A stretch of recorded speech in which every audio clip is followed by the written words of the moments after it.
Welcome you on our platform ISCT branch Nanded. Thank We you. started this activity as a celebration part with Platinum Jubilee celebration of the ISA National. With that, our 25th year, like Silver Jubilee celebration of our ISA City branch Nanded. So, as a secretary, I thought that I should contribute to the private forum practitioners to give some opportunity with academics. So I started this case meets on every Friday 8 p.m. Somehow we have to come on today on Monday on this platform. This one is our 45th case meet, and I'm planning to do. I means our whole ISA City Branch Nanded are planning to do these case meets as a celebration part till 75th.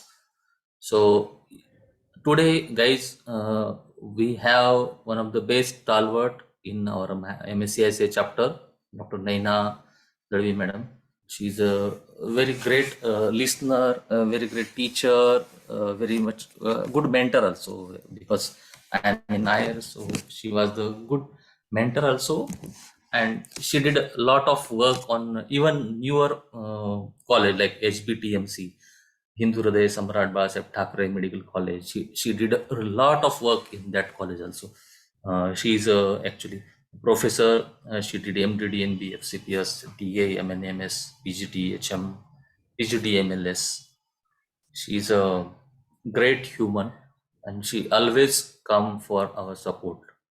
I seen in at Borivali, she really gave her all efforts to do successful that CME, and it's a conference, I can say.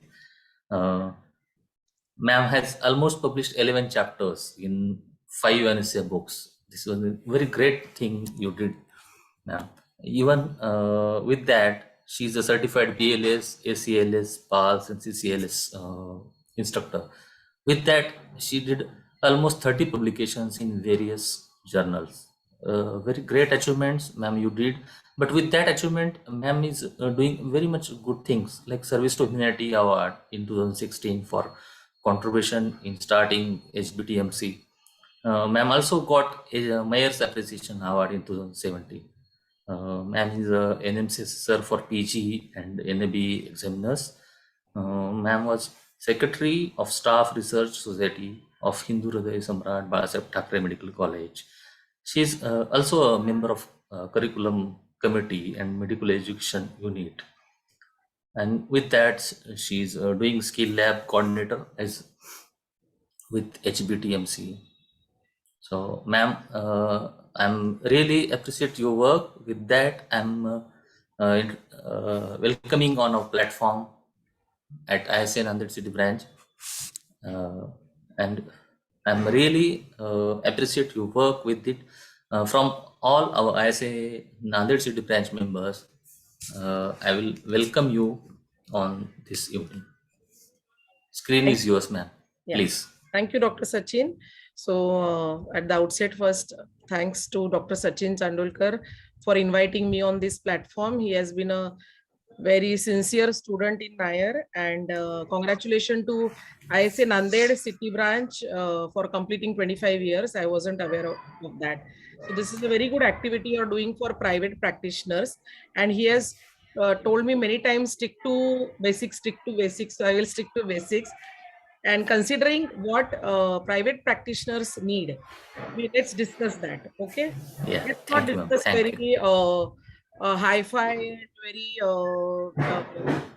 big things which are not available or which are not accessible to private practitioners, but still in the range of their practice, how safely they can manage anesthesia of the airway surgeries. So let's start. So my topic today is anesthesia in ENT surgeries, how to safely share the airway. Okay. Thank you.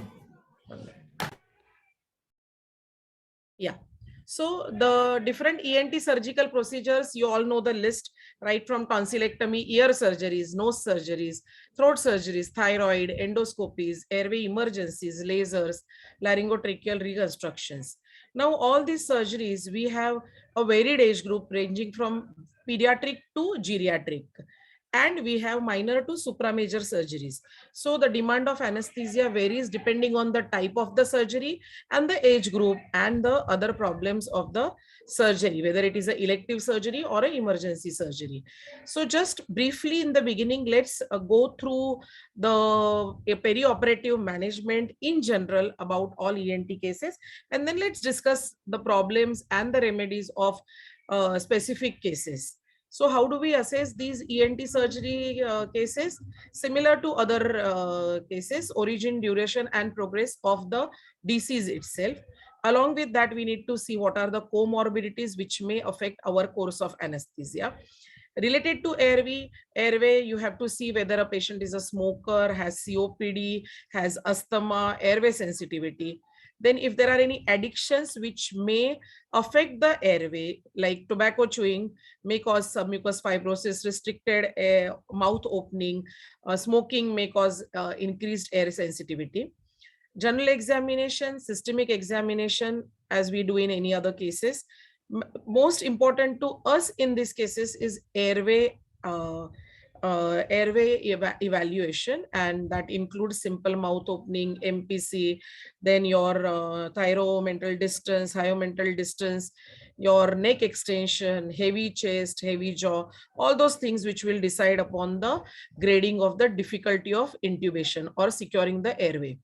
Investigations, all routine investigations for any normal surgery, but if it is going to be a major or a supramajor surgery, or if it is an emergency surgery in a diabetic hypertensive patient like retropharyngeal abscess or Ludwig's angina, then we need to go ahead with other investigations like sophisticated investigations like renal and liver function test, blood grouping, cross matching, ECG. So remember all those things.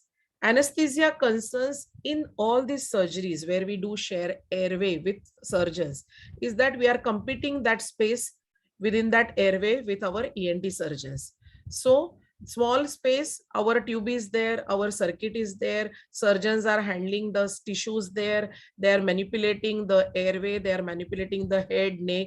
So we have to be on our toes all the time during these surgeries. So we cannot become lax during these surgeries. We are there can be frequent disconnections of the circuit. The drapes are there covering our circuit and our tube, so we have to be vigilant.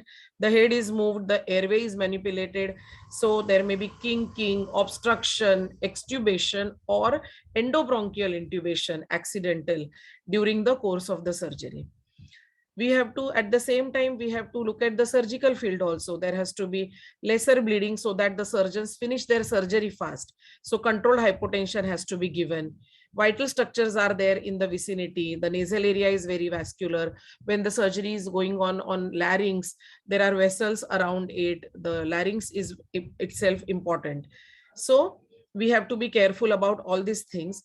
And the irony in all these cases is that throughout the surgery, we have to maintain deep plane of anesthesia so as the patient is immobile, not coughing, bucking, moving during the vital steps of the procedure.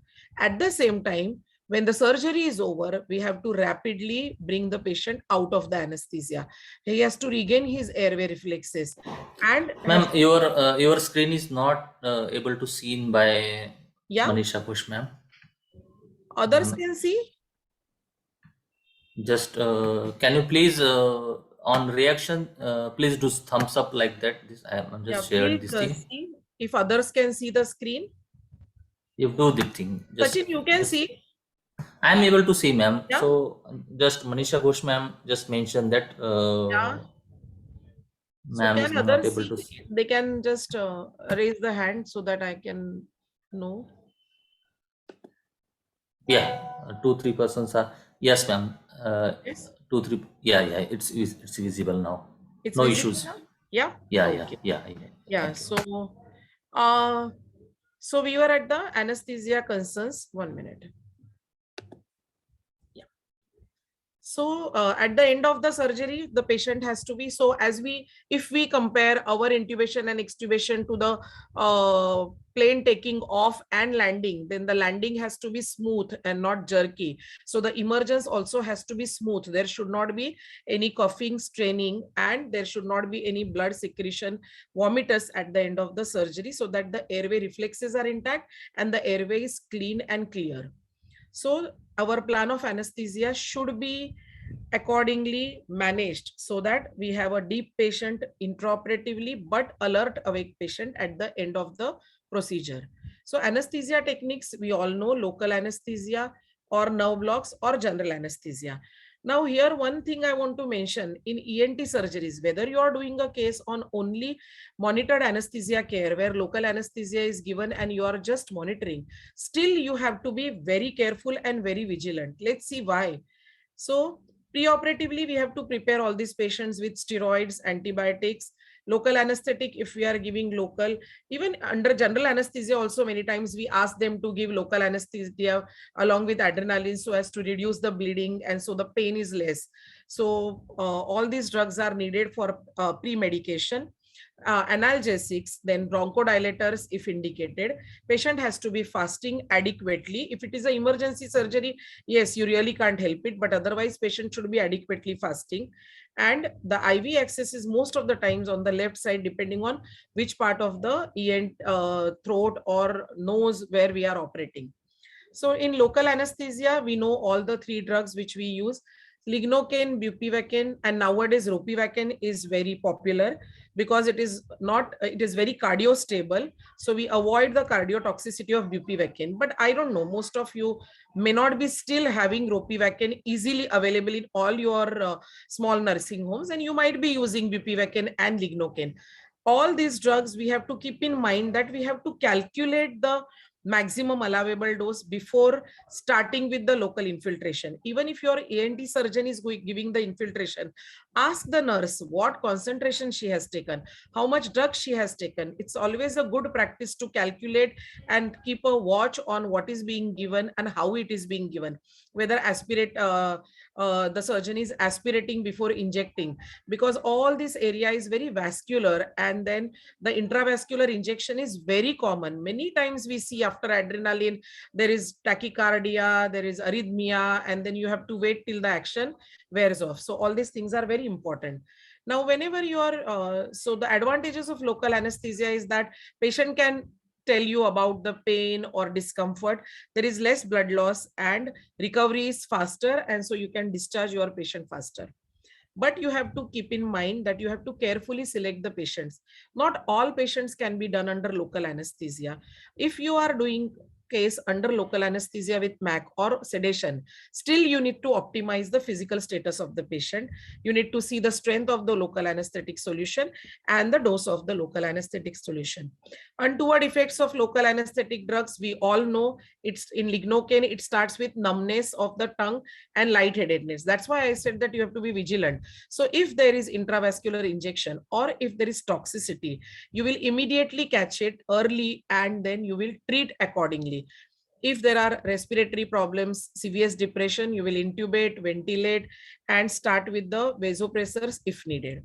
Now with bupivacaine is the most cardiotoxic drug. So whenever you are using bupivacaine, please see to it that you have intralipid in your OT always available. So wherever you are visiting, wherever you are going, or your orthopedic surgeons or your ENT surgeons, you please keep one intralipid in your fridge and keep checking the expiry date. This is what we do in our OTs. It's a very simple thing, but very important. So in case of bupivacaine toxicity, the only treatment is intralipid 20%, which we give as dose of 1.5 milliliter per kg bolus, and then if needed every 10 minutes we repeat. So this is the drug which we use where we can prevent the treat the bupivacaine toxicity. The bupivacaine molecule gets attached to it and then it is, the action is nullified. So my request to all of you to have intralipid in your practice so that you don't have to run around. Then when we are using adrenaline, we generally dilute it in 1 in 200 ml. ENT surgeons, they have a habit of diluting adrenaline in 50 ml or 80 ml. So depending on what concentration is being used, you have to keep a watch how they are injecting, whether they are aspirating again and again, and whether they are waiting in between. Because if the adrenaline goes intravascular, then the arrhythmias can be detrimental many a times. So always keep a watch on how much drug is being given and how fast it is being given. Okay. Adrenaline is a very useful drug because it decreases blood loss. It delays the absorption of local anesthetic. So the action also remains for a longer time. And with adrenaline, you can use a higher dose of local anesthetic, but you have to be careful. Now, if I'm using a sedation for these cases, then I have to keep in mind that I have to give conscious sedation. So it cannot be deep sedation or minimal sedation. I have to give conscious sedation. Why conscious sedation? Because the patient should be sedated enough not to move. At the same time, should obey commands if you call out his or her name. So purposeful response to verbal or tactile stimulation and adequate analgesia. Now, why this is important? Because then your airway reflexes are maintained. At the same time, your patient is comfortable. The drugs which we use, all of you use the same drugs: midazolam, propofol, dexmedetomidine. Now, dexmedetomidine is a wonderful drug for all these ENT surgeries, but you have to keep in mind that you don't give bolus very fast. Many a times we have this habit of putting dexmedetomidine in a pint, and we don't know how much exact drug is going. If I have an infusion pump, then I know that over 10 minutes I'm giving bolus and it is going at the rate of 1 micrograms per kg. But when I'm using a pint and putting 100 a drug in 100 ml, then I really don't know how much drug is going. So you have to be careful when you use dexmedetomidine, because the bradycardia is difficult to treat. And in opioids, most of you must be using pentazocine. But if fentanyl is available, then you can use for all these cases which are short and where you want awake patient at the end of the surgery. Always remember that whether you are doing MAC or sedation or general anesthesia, all ENT surgeries where you are sharing airway, your all resuscitation cart, difficult airway cart has to be there in the OT, so that you don't have to run around when the need arises, and vigilance for airway breathing circulation is must. If we are giving general anesthesia, there is nothing different to talk about. Again, the same preoperative, intraoperative management. Now, only thing which is important is you have to give antisyllagogue because secretions are more. So you give glycopyrrolate at 4 micrograms per kg. Antiemetic is must, so that if there are any secretions or blood seeps in and goes in the stomach, it does not cause nausea and vomiting. So give ondansetron, give pantoprazole, and give steroid to prevent airway edema. Always try to use short acting drugs, but if they are not available, pentazocine is fine. Midazolam and pentazocine combination works well. Finargan and Fortwin combination works well in sedation cases. Induction standard, relaxant also standard. Now, depending on what type of case we are doing, we may give a spontaneous ventilation or controlled ventilation. We'll come later to that. Monitoring, standard monitoring, pulse, BP, respiratory rate, color, ECG, saturation, EtCO2. If you have NMT, then NMT monitoring. And if it is a supramajor surgery, then central line, arterial line, depending on the demand of the case. Maintenance, now here, depending on what kind of airway surgery we are doing, we either use spontaneous ventilation or controlled ventilation. In controlled ventilation also, we depending on our comfort, our experience, we can decide whether we want to use inhalational agent or total IV agent. If we want to give 100% oxygen, air and oxygen, depending on the type of the surgery. So at the time of extubation, thorough suction, no fresh bleeding should be there or pooling of blood should be there. Patient should be awake, calm, pain-free, and should meet extubation criteria and maintain saturation. Now let's quickly come to the individual surgeries, which are very important for us wherever we share the airway. So nasal procedures, there are different type of nasal procedures where we actually don't share airway, but our tube is under the drape, the neck is moved, the head is moved, and that's why the airway becomes important. So all these surgery where we are nasal surgeries where we have to be careful about airway are DCR, nasal endoscopies, then DICE procedure. So all these surgeries, we have to be careful about our anesthesia. So intubation is always with cuffed endotracheal tube. Tube is most of the times taken to the left side of the oral cavity, so it should be fixed very well. Try to use non-kinkable tube like flexometallic tube. If you want a tube in the center, then South Polar RA tube is used preferably. If you don't have it, use your normal Potex tube and always pack the throat. So these are some of the photographs of the nasal surgeries where we have to be careful about the airway, and to decrease the bleeding in all these nasal surgeries, give little head elevation so that your field is better, the blood loss is less, and surgeons are comfortable. At the end of the extubation, always see to it that your pack is removed. See that how much your pack is soaked. If there is any fresh bleeding inside the oropharynx or nasopharynx, and then only extubate the patient. So post-operatively in all these nasal surgeries, you have to see to it that you give good pain relief. You prevent nausea, vomiting, because the blood seeps in slowly and patient swallows that blood, especially when he is under local anesthesia and sedation. So there is a tendency of having nausea. So give antiemetic as antacid. And if there is bleeding, you have to keep a watch on the post-nasal drip. If there is post-nasal bleeding, then you need to alert the surgeon and see what can be done about it. The complication in all these nasal surgeries can be airway obstruction due to nasal edema, laryngospasm, bronchospasm due to secretions irritating, and the nasal pack, if it comes out, then there is bleeding. There can be orbital compression and ecchymosis. CSF leak is again one complication of all these nasal surgeries. DICE is one procedure which is now come into practice a lot. Like we do many DICE cases in our institute where we need to diagnose the actual cause of OSA, obstructive sleep apnea, and then we have to then the surgeons have to decide about the corrective procedure. So in this DICE procedure, we have to take the patient inside. Generally these are obese patients who have OSA, history of OSA, and we have to induce a normal sleep. In that normal sleep, they do endoscopy and see whether there is a falling of epiglottis or falling of all the closing of the closure of the glottis due to falling all relaxation of the muscles around it. And then they decide the palatine procedures or medical management of this OSA. So in these patients, we have found that dexmedetomidine infusion with quiet, calm environment in the OT, switching off all the lights, and comforting the patient in the beginning. All these small things will help you with a smooth induction of sleep and not having deep sedation, so that the procedure can be done very well. Okay.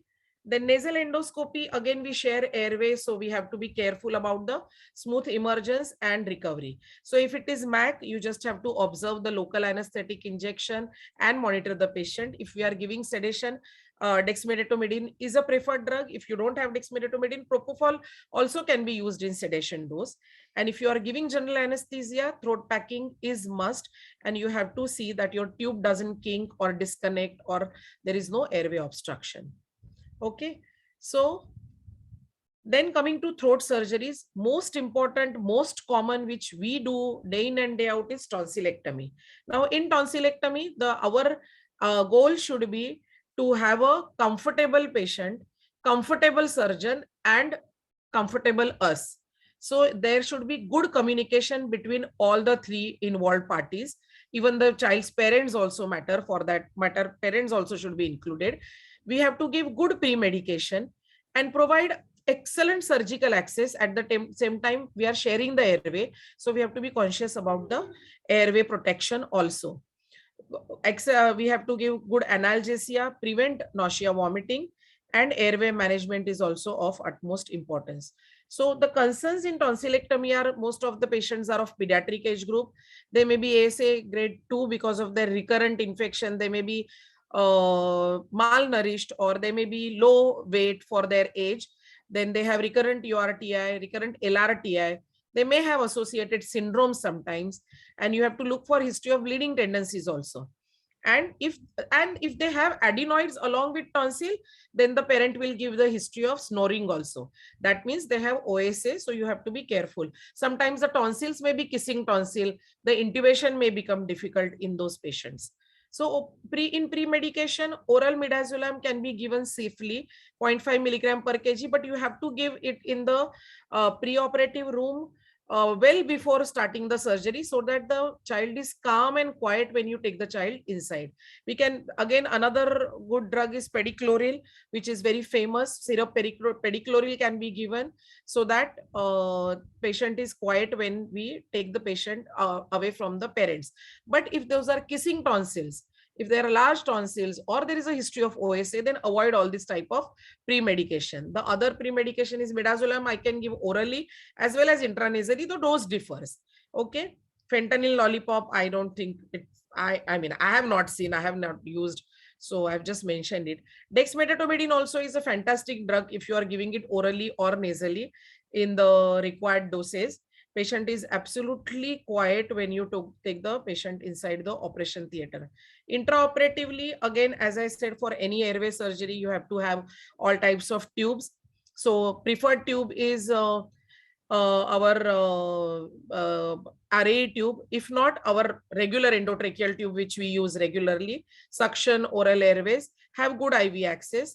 What is important in these cases is monitoring. So you have to monitor the saturation and the EtCO2. If there is disconnection, you will come to know with the EtCO2. If there is obstruction, you will come to know with the slope, looking at the slope of the EtCO2. If there is pressing on the tube, especially when that Boyle-Davis gag is put, your tube may get kinked or pressed or displaced during the surgery. Whenever they are moving, we are shifting tube from one side to another side, and again from this side to earlier side. So you have to be careful about the disconnection and the kinking. Okay, and propofol is the preferable drug of choice. Now, the most common complication with tonsillectomy is post-tonsillectomy bleed. So in this post-tonsillectomy hemorrhage, we have to see, of course, these are the problems, I mean, risk factors where the bleeding is more after the tonsillectomy. And how do we manage this tonsillectomy bleed? Your ENT surgeon will give you a call after 2 hours that patient is having bleeding and come fast. And then you have to rush fast to give anesthesia to this child who is now converted from routine surgery to emergency surgery. So most of the times it is managed non-operatively by packing or by doing some cautery. But if not, then we have to take the patient inside and induce it as an emergency surgery. So pre-operatively, again, see, you have given anesthesia once to this child. So you know everything about the child, what drugs you have used, how much time it has taken, whether child was awake or not. So immediately have a rapid re-evaluation and start your resuscitation along with. So have good 2 IV lines and start with, look at the vital signs, ask for blood grouping cross matching, and then you estimate the blood loss, see if there is a swallowing of the blood, vomiting of the blood, and then you gauge, see if the child is looking pale, then you know that the bleeding is too much. And then you have to start resuscitation with oxygen, good 2 IV lines, give bolus of ringer lactate 10 ml per kg as and when needed, and look for the improvement in the parameters, send blood for grouping cross matching CBC. And if the hemoglobin is less than 8, then you have to transfuse the blood. If it is a major hemorrhage, then you have to ask for FFP and platelets also. So continue resuscitation. Meanwhile, you have to intubate this patient. Now, how you are going to intubate? Because airway is going to be difficult in this case. There is a lot of bleeding, so there will be blood in the mouth also. Now, this child should be considered full stomach because he has swallowed a lot of blood. So then this has to be a rapid sequence intubation with your anesthesia induction drugs and succinylcholine, and intubate as fast as possible. Put Riles tube so that you can aspirate the blood out and there is decompression, gastric decompression, and there is no the chances of aspiration are minimal. Okay, have two suction devices preferably, so that you have one suction with you and the surgeon has suction with him, and don't share the suction as far as possible. Fine. And if the bleeding is controlled immediately, then use cuff tube as far as possible. If the child is small, you don't have cuff tube, you have to use uncuffed tube, but pack the throat. And then when the bleeding is controlled, once the bleeding is controlled, then you have time in your hands to then resuscitate further, check the vital signs, continue giving IV fluids, if needed give blood. And then once the bleeding is controlled, your surgeon is happy with that hemostasis, then you reverse and extubate the child and give antiemetic, and see to it that your patient is awake at the time of extubation. Post-operatively, monitor the child for recurrent bleeding, send coagulation profile, send hemoglobin, and as far as possible, don't give opioids because that causes sedation. So for pain relief, give NSAIDs so that child is awake and pain-free. So this is about bleeding tonsil. Next, we come to Ludwig's angina and retropharyngeal abscess. Again, a airway emergency. Many a times you are called in the night and the patient is inadequately fasting, has a lot of comorbidities like hypertension, most of the times diabetes, which is uncontrolled. But you have to drain the abscess. So this becomes a very tricky situation. Now, in these cases, now let's see what is the difference between two. Ludwig's angina is when the abscess is formed at the floor of the mouth below the tongue and it extends anteriorly. And retropharyngeal abscess is something which is formed behind the posterior pharyngeal wall and it extends in the oral cavity. Now, both the cases are emergencies, surgical emergencies, and both the cases have compromised airway most of the times. So whenever such patients come to you, you have to rapidly evaluate, see the comorbidities, see the fasting status, see the patient may be dehydrated because he's not able to eat or drink for 2-3 days. So you have to have IV line, fluids, all those things are important. But along with that, how we are going to manage the airway, that is most important part. Most of the times, if you are in a small setup and you feel that airway is very difficult to manage, please go ahead with elective tracheostomy. There is no harm in asking for elective tracheostomy beforehand only. After the abscess is drained, there is a lot of edema, lot of swelling. So managing airway is really difficult. And if you don't have fiber optic, then go ahead with tracheostomy. After 2-3 days, when you do redo or when the whole edema settles, then you can always decannulate the patient. The other way of managing airway is awake blind nasal intubation. Now you need to be experienced for that. You need to have a good setup for that and good assistance for that. If you have fiber optic, go ahead with nasal or oral intubation. Now all these things depend on how much is the abscess, if the mouth opening is adequate or not. If it's a retropharyngeal abscess, if the abscess is pushing ahead and it's in the intraoral, punctuating in intraoral cavity, then there are chances that while you are trying intubation, it may just rupture and patient may have pus in his oral cavity before securing the airway and he may aspirate. So you have to judge all these things before you decide your anesthesia. You have to discuss with ENT surgeon what is his thought about the case, and then you discuss and decide how you are going to manage your airway. Now you can do inhalational induction also with this. In fact, we have managed many cases like that. So we used to, that time we had halothane with us and thiopentone. So with that, we used to take the patient under, and in spontaneous breathing, we used to intubate. Now we have sevoflurane with us, propofol with us. So we can try inhalational induction. Again, with that, the problem is we have to have control on the breathing. So patient should not be deep that he hypoventilates or stops breathing. At the same time, patient should not be light that when you attempt intubation, he starts coughing and he goes into spasm. So play safe. If you're not sure about other techniques, go ahead with tracheostomy and peacefully do your case. There is no problem. If you are experienced enough and you have the equipment, the monitoring, the ICU backup, then you go ahead with awake fiber optic intubation. Now, fiber optic intubation, why it is the preferred technique? Because it can be done in sitting position. You just have to anesthetize the airway and then attempt the fiber optic intubation. So give topical, give lignocaine nebulization. Blocks are not possible most of the times because there is swelling, edema, you cannot see anything, anatomy is distorted.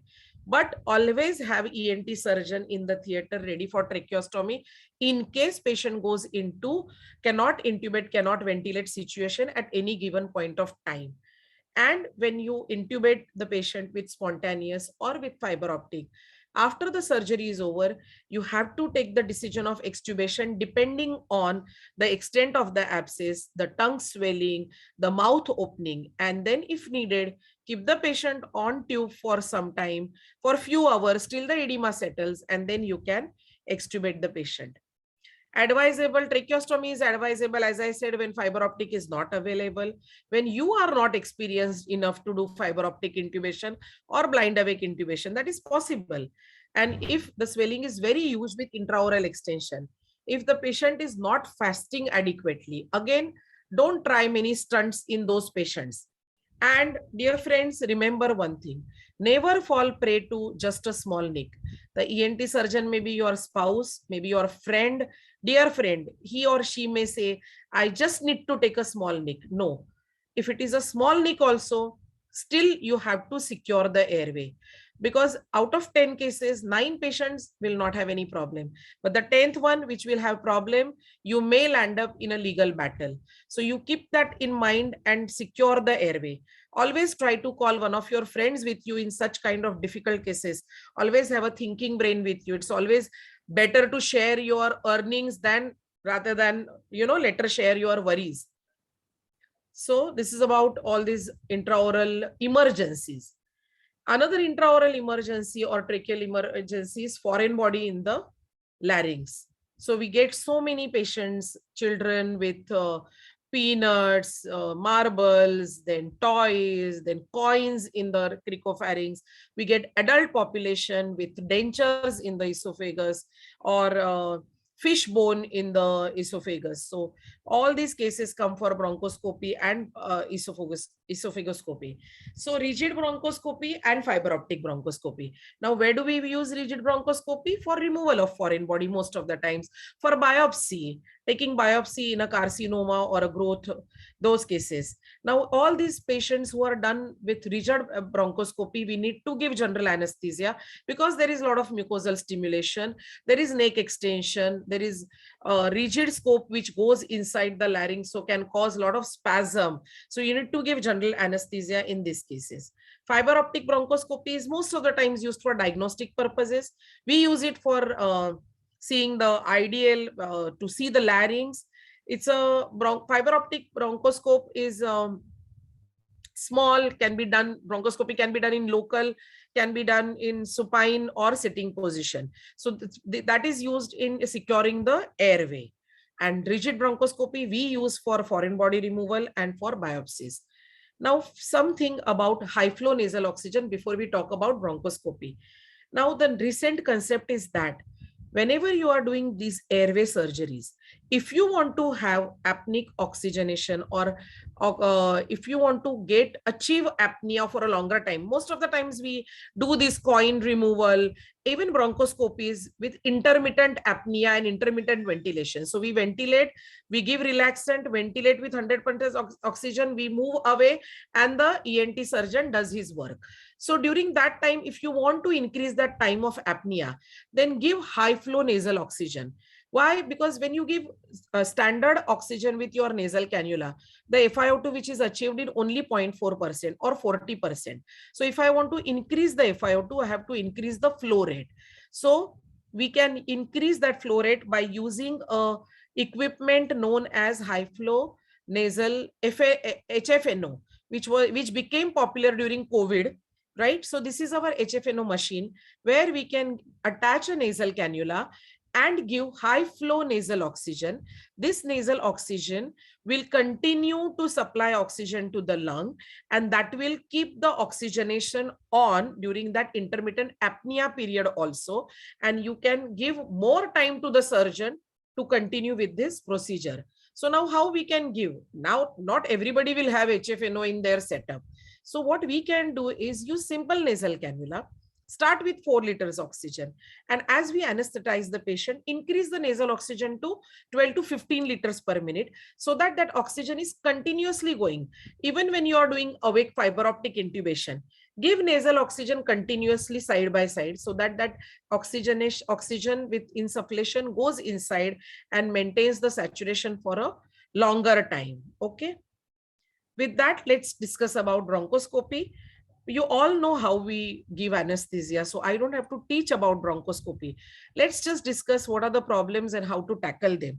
So we can give spontaneous ventilation. So we can keep the patient on spontaneous breathing under propofol, oxygen, and sevoflurane, and allow them to do the bronchoscopy.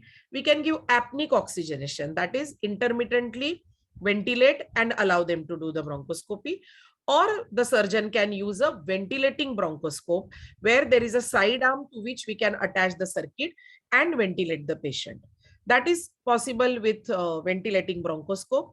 Alternatively, we can put a small endotracheal tube and allow the surgeon to put the bronchoscope by the side of that endotracheal tube and continue our ventilation with the endotracheal tube. The third way of using giving IPPV is Sanders jet injector. That is our Venturi. Fine. So spontaneous ventilation, induction is by inhalational along with IV. So we can give oxygen. Nitrous oxide is not preferred because, nitrous oxide is preferred so that patient remains deep. So oxygen, nitrous oxide, and sevoflurane. If you have halothane, go ahead with halothane. There is no problem. There is absolutely no problem using halothane. Only thing is that the patient remains deep for some time. And then use some amount of intravenous agent like propofol. We don't use any paralytic agent. Patient is breathing on his own. Only problem is that when they are doing bronchoscopy, air dilution occurs, rebreathing can occur, and patient can become light. So controlling the depth of anesthesia becomes difficult in spontaneous ventilation. And during lighter planes, the patient can go into spasm, laryngospasm or bronchospasm. So for apneic ventilation, you have a bronchoscope. To the side arm, you can attach oxygen and continue oxygen. As I said, continue oxygen and allow the ENT surgeon to continue with his bronchoscopy procedure. If we are using a side arm for ventilating the patient continuously during bronchoscopy procedure, then we need to keep the patient deep. Use relaxant, either IMS, that is you give succinylcholine. If your surgeon is very fast, give IMS, give scoline intermittently. Or if the procedure is going to take time, like peanut, which has now broken into pieces and surgeon is going to go inside multiple times, then use atracurium so that patient is relaxed, you are relaxed, and the surgeon also can comfortably continue his procedure. Then help them with the laryngoscopy. Many a times we only do the laryngoscopy and then the surgeon passes the bronchoscope after giving the neck extension, bringing the patient to the edge of the table, and then continue with our ventilation. Now this side arm ventilation, here they remove the glass eyepiece to complete the procedure. Now what happens whenever they are doing the procedure, when they remove the glass piece, our gases then are wasted through that opening. Then the surgeon also finds it difficult because the blast comes. Now, because of that ventilation interruption, there may be hypercarbia and respiratory acidosis. So always attach EtCO2. You will see CO2 rising, so that at the end of the procedure, you can hyperventilate, cause the CO2 washout before reversing the patient.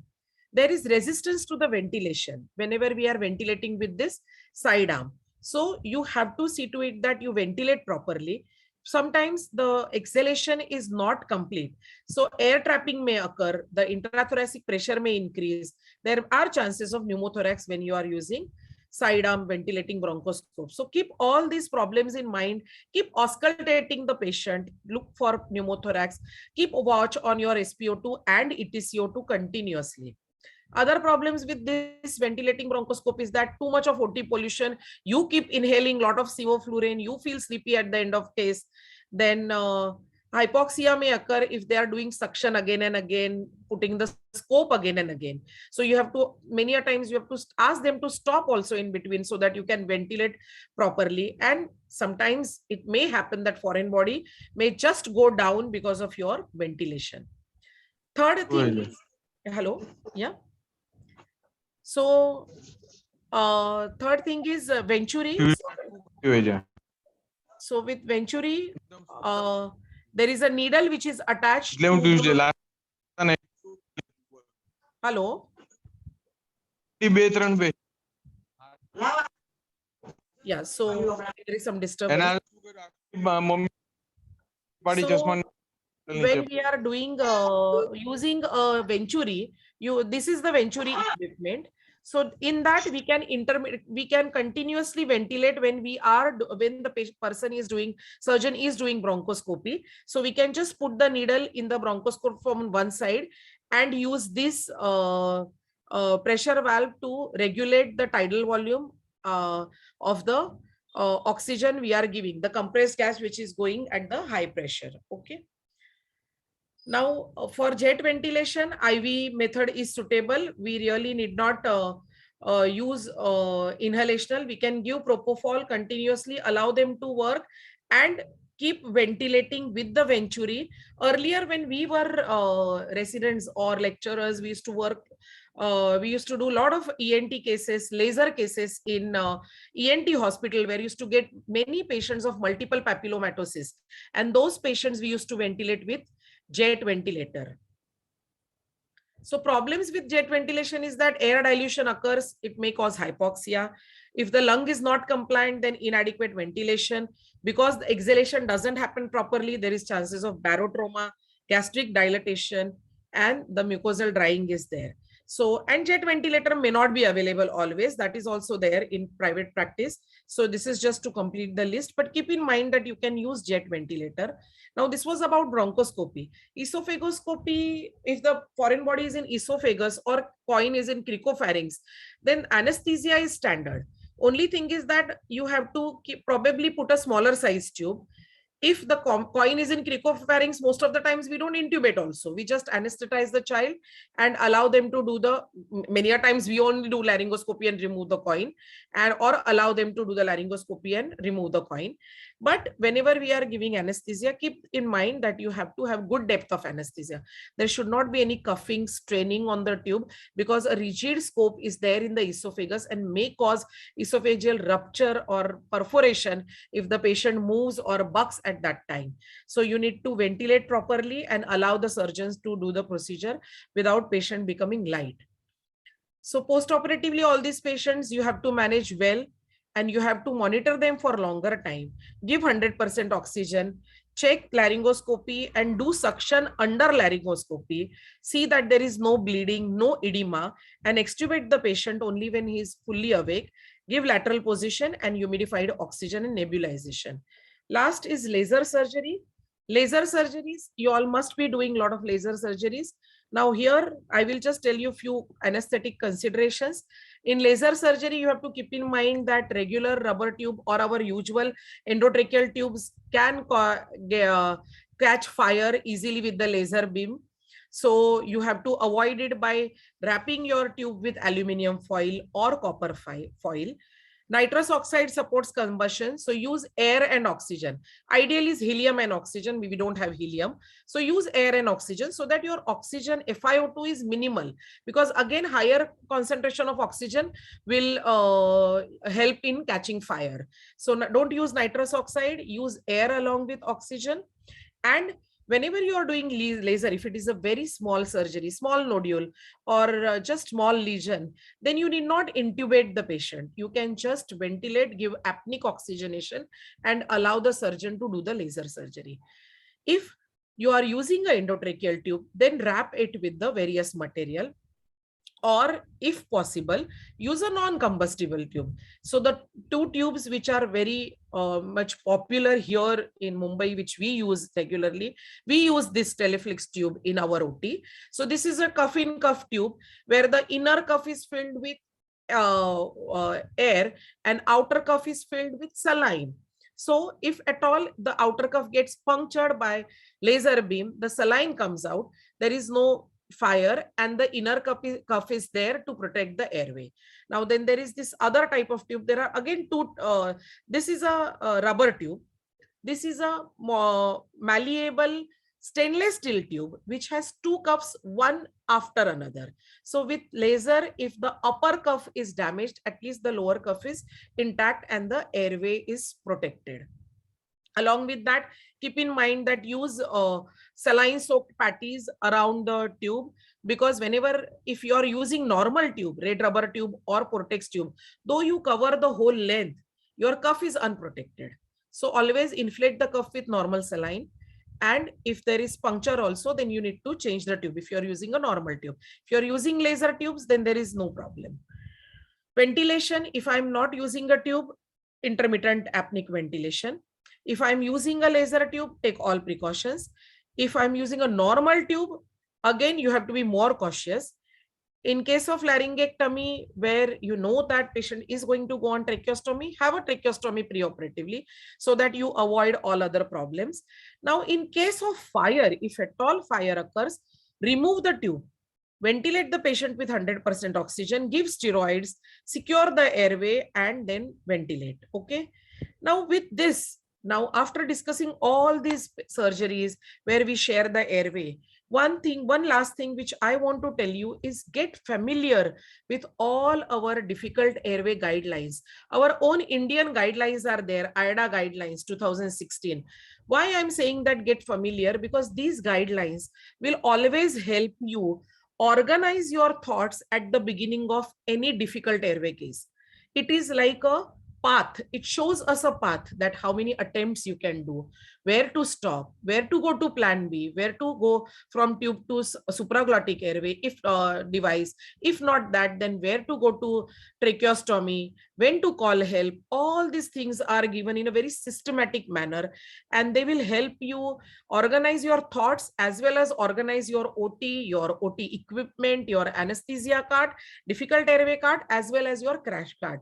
So always use these guidelines to plan your anesthesia and always prepare in your mind before going for such cases. So with this, I want to conclude that whenever you are doing these cases where you are sharing the airway, it's a big responsibility on us because surgeons are busy doing their procedure. We are the ones, we have to take care of the airway. And if there is any slightest problem, bring it to the notice of the surgeon as early as possible so that you don't compromise on the airway. Keep difficult airway cart ready for every case. Always use short-acting drugs. Try to use short-acting drugs as much as possible so that you have a wide awake patient at the end of the surgery. High flow nasal oxygen definitely plays an important role. Start using it with simple nasal cannula. Always call for help if you are anticipating difficult airway. That makes your life easier. Thank you very much, and thanks for the opportunity. If you have any questions, please.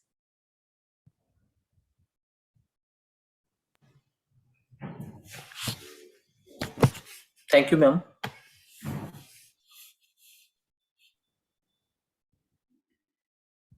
I don't think there are any questions in the chat. Yeah. Two questions are there. Yeah, okay. Yeah. One from senior Dr. Naresh Palia, sir. Yeah, sir. Good evening, sir. Sir has mentioning about use of Dex kit, combination of Dexmed and ketamine as procedure sedation, especially for Ludwig-Zagen. So, yes, sir. So, and with that foreign body removal also, more so in kids. Yes. So about the first question, I think it's about combination of dexmedetomidine and ketamine for Ludwig's angina. Yes, sir. Dexmedetomidine is a wonderful drug which maintains your airway reflexes. So it's a good drug for conscious sedation. So if your surgeon is experienced and you are comfortable with him and you know that that airway won't be compromised, yes, we have also done and we are also doing cases under dexmedetomidine. I'm not saying that I secure airway in all the Ludwig's angina or I do tracheostomy in all the Ludwig's angina cases.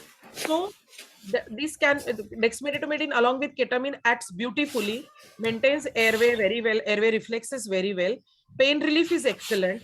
So patient doesn't move during surgery, during procedure. And if it is a quick procedure, then you can go ahead with this. But all this time, you keep in mind that you are ready with your tracheostomy tray along with. Yeah.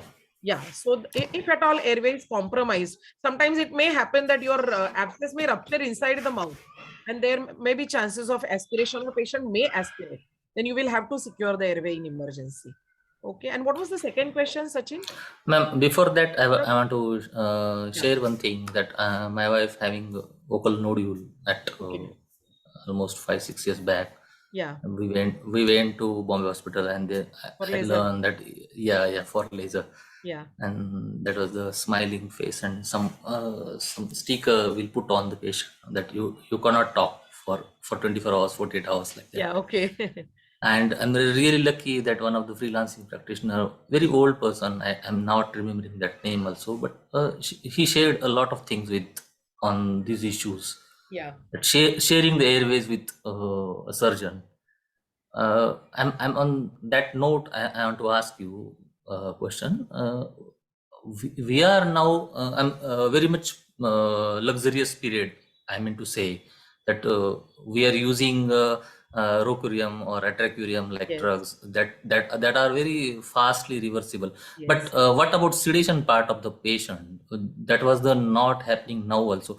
We are using Dexkit or like that things, or even midazolam or like that. Yeah. But previously these people did a really great job for immunity.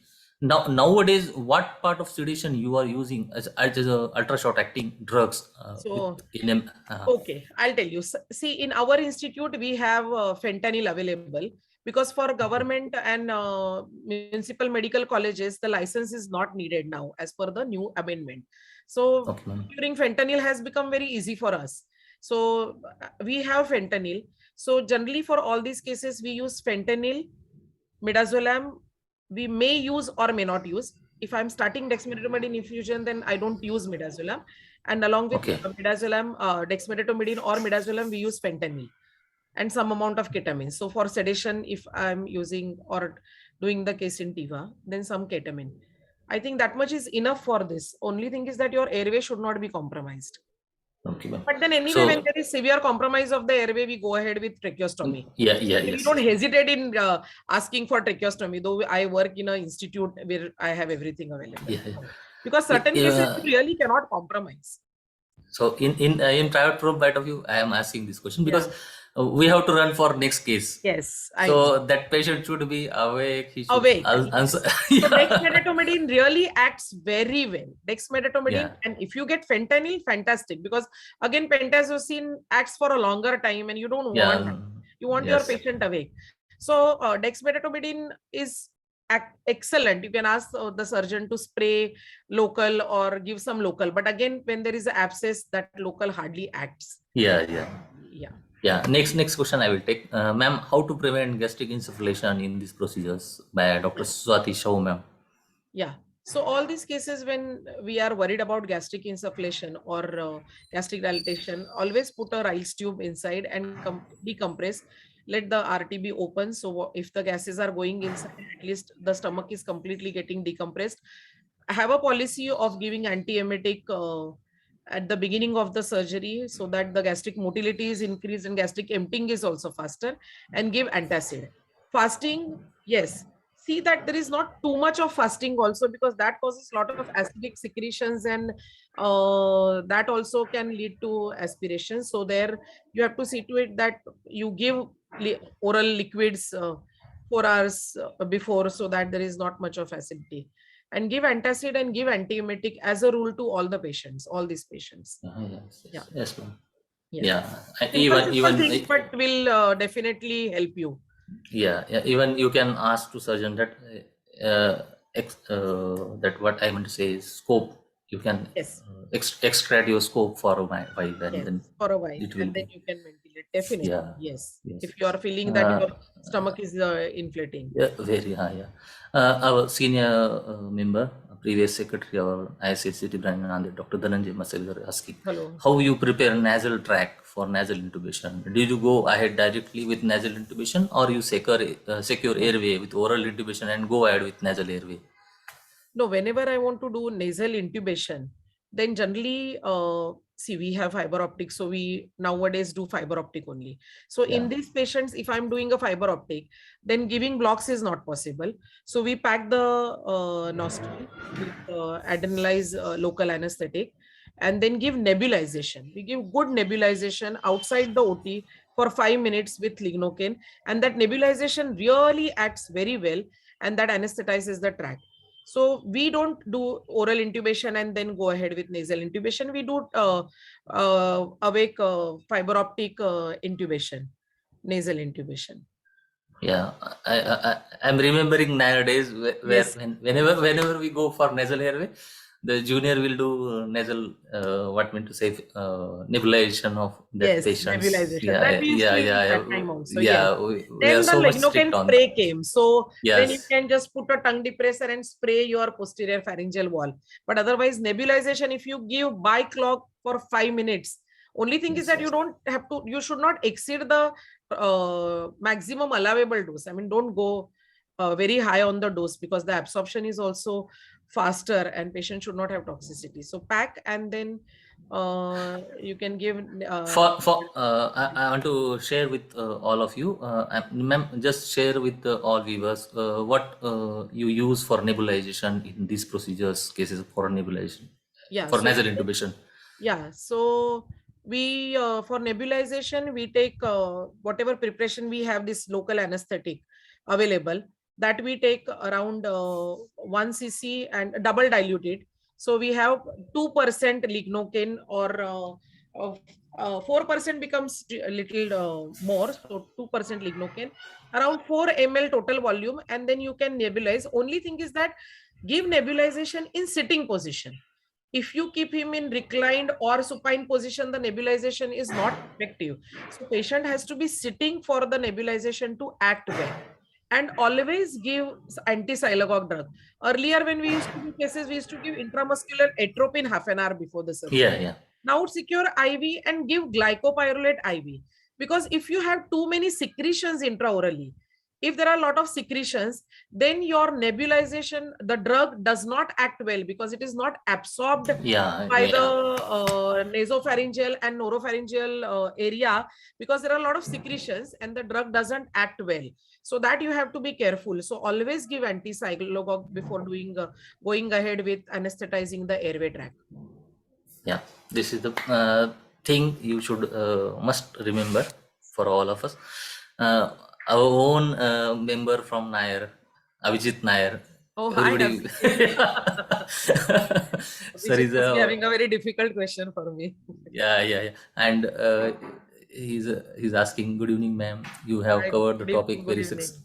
yeah, ma'am. What is your opinion and experience of using supraglottic airway (LMA) for tonsillectomy? Do Yes. you recommend it? I have not used it anytime because I work in a medical college and I teach my PG students. So whenever I'm teaching my PG students, I teach them whatever is given in the books and whatever is the standard of practice. So I have never used LMA, but I know people who are using plexometallic LMAs, and you need to have that kind of expertise and experience also, because when you are using LMA, you have to see to it that your throat remains clear all the time whenever they are doing the tonsillectomy. Adenoidectomy, again, the problem is with your you have to have a flexometallic LMA so that tubing is flexible and the surgeon gets quite a bit of area to operate. So expertise is important, experience is important. So I have never done it, so I won't be able to really comment. But yes, many people are using LMS, LMS. or, yes, tonsillectomy. Yeah. Yeah. Because then So, the airway, yeah. airway stimulation is not much. All those advantages are there. Your drug requirement goes down, but then you have to take care of aspiration and all. Yeah. Yeah. So, on this note, I think Sir has got the answer. Might be. Our next question from same Dr. Dhananjay Masalekar, Yes. ex-secretary of ISN Nanded. Any role of steroids in ENT surgeries for reducing edema? Yes. Any role of steroids? Yes, definitely. We do have to give steroids as a rule, because whatever edema is there right from beginning, before the Yes. surgery, and Yes. whatever manipulation we do during the surgery, we money anesthetist with airway tube, or securing the airway, and even Yeah. surgical also. So all their equipment, whatever is used in and around the airway, that definitely causes edema. So prophylactically, and that's why I mentioned that in pre-medication, along with our anti-sialagogue, anti-emetic, antibiotic, our steroid has to go. Then many a times these patients have hyperreactive airway because of their problem. So they Yes. may Yes. go into bronchospasm. So it is always better to give bronchodilators also along with that, with steroids in the beginning. So steroid, dexamethasone, and we continue post-operatively also, even in Ludwig's and all, to reduce the edema. We give dexamethasone, surgeons give dexamethasone 8 hourly till this edema subsides. So steroids have a big role to play in these all airway surgeries. So, ma'am, which one is best, IV or inhalational steroids? IV intravenous is definitely better, because the absorption, you know that the absorption is better and predictable. When you use inhalationals, you don't know how much is going inside. So you really don't know how much dose has actually gone in the system. So it is Yeah. always better to use IV. Inhalationals, it is useful when you want rapid action. So if there Okay. is a bronchospasm and I have a tube in place, then if I give two puffs to the endotracheal tube, definitely it is going to act immediately. Yeah. But Yeah. for long term, yes, IV steroid is definitely preferred. So you regularly recommend for before Yes, surgery or yes. during the Before surgery? surgery, you give, yes, and we give. I mean, we routinely give efcorlin as well as dexa, because efcorlin is short acting but faster acting, and Yeah. dexamethasone acts for 8 hours. So you give it for We, post-operative period also, and you need to give okay. antacid along with that, because you are giving steroids, so you have to give antacid. Yeah, definitely. Yes. Ma'am, our own treasurer of MSCISA, Dr. Samir Sohani sir, is asking Okay. question. Yeah, sir, welcome on this platform, sir. Sir is asking nasal disc decongestant like xylometazoline, 10% lignocaine spray or 2% lignocaine jelly. Yeah. Which one is the best? I think sir has mentioned on that note. I'd like to ask on that note. I We think. we generally put first decongestant, so Hmm. that there is the passage opens up and there is vasoconstriction, and then we pack it with local anesthetic, so that there is analgesia also. So you see Okay. to it that you use adrenalized lignocaine to pack, or you put otrivin and then pack with local anesthetic, so that there is vasoconstriction, so that there is no injury. If there is injury, there is not much of blood loss also. Yeah. There is vasoconstriction, the systemic absorption of your local anesthetic also goes down. So more drug remains in that area for a longer time. So the anesthesia of our nasal passage is also better. So we routinely use otrivin along with local anesthetic pack. That to be 10% or 2%? 2%, Jelly or 2%. 10% is too 2%? much. Yeah, yeah. Too much. So 2%. 2% jelly with 2% is adequate. xylometazoline? Yeah, Yeah, yeah. jelly, jelly in that piece. And first we And put otrivin and then we pack with local anesthetic. if in case we don't have xylometazoline, And we atropine, can use so adrenalized lignocaine, because adrenaline then adrenaline. causes vasoconstriction. Yeah. Yeah, yeah. And we can use more local anesthetic. Yes. Okay. I think one last question. Sequential use. I already mentioned like thing. Yeah. What I madam mentioned is almost clear on that note. Really good things we learn from you, ma'am. I I'm hope really I stuck to the basics and not spoke too many hi-fi things. Hopefully. Yeah, ma'am, we are only ABC person, not Yeah, on work. exactly. Oh No, no. yeah, Even yeah. in medical college also, we are not, we are also ABC people only. Yeah. So we do only basic things. Sometimes we don't Yes. have basic things. The Also, we simple have things to. everybody has to keep in mind, that you have to keep calm. You Yeah. should always share. I feel if you have a difficult case in a remote area where no much help is there, of course, Yes, ENT yes, yes, surgeons do respect our decisions because they know how important airway is. yes, yes, yes, So ma'am. they will always listen to you. But if you are in doubt, always call your colleague. That takes so much stress off your shoulders, and you can Yeah. think wisely. You can think better. So always keep that in mind. And nowadays, you all are used to practicing together. That's a very good thing which we see now, and that's very nice. So you can always share your stress and do a case peacefully, with a excellent outcome. Yes, yes, ma'am. Yes. Yeah. Yeah. Sony sir has mentioned that nice presentation useful for Thank you, private sir. practitioner. Thank Yes, sir. I'm working on that only, sir. A lot of things are happening all over MSCSA and all over nation also. But private forum point of view, we are you. working on that thing. So Yes, from we have. ISA Nanded, Yes. yeah, Yeah, I just want to say that we have too many hi-fi things now, and in yeah, conferences we speak about too many things which yes, are actually not applicable and not possible for private practitioners, not yeah, only small cities, even in Mumbai also. yes, yes, Even in Mumbai, not everybody has all the gadgets available to them. So it is better to stick to basics and try to improvise in that. Of course, if you on have that. more paraphernalia, it's That welcome. was And a if great thing, great thing. yes, Yeah, if you yeah. don't have also, you So, should be able to give safe anesthesia. yeah, yes. Even our secretary, past secretary, Dr. Dhananjay, is mentioning that. Thanks a lot, ma'am. And I said, Nanded, such a wonderful session to attend. Thank you, Dhananjay. We regularly call like these stalwarts. They are doing a lot of things at private forum point of view and academic point of view also. And I'm really thank you that you attend this session. Ma'am, I'm really appreciate your work on overall ISA point of view, because you deserve a lot than you got, I think. Thank you. I'm really happy with this session, and all our members also very much happy with this. So I conclude this session with this note that we will meet again and again in future. Thank you very Thank much. you. Yeah. Thank you, Sachin. Bye. Thank you. Thank you, ma'am. Thank you.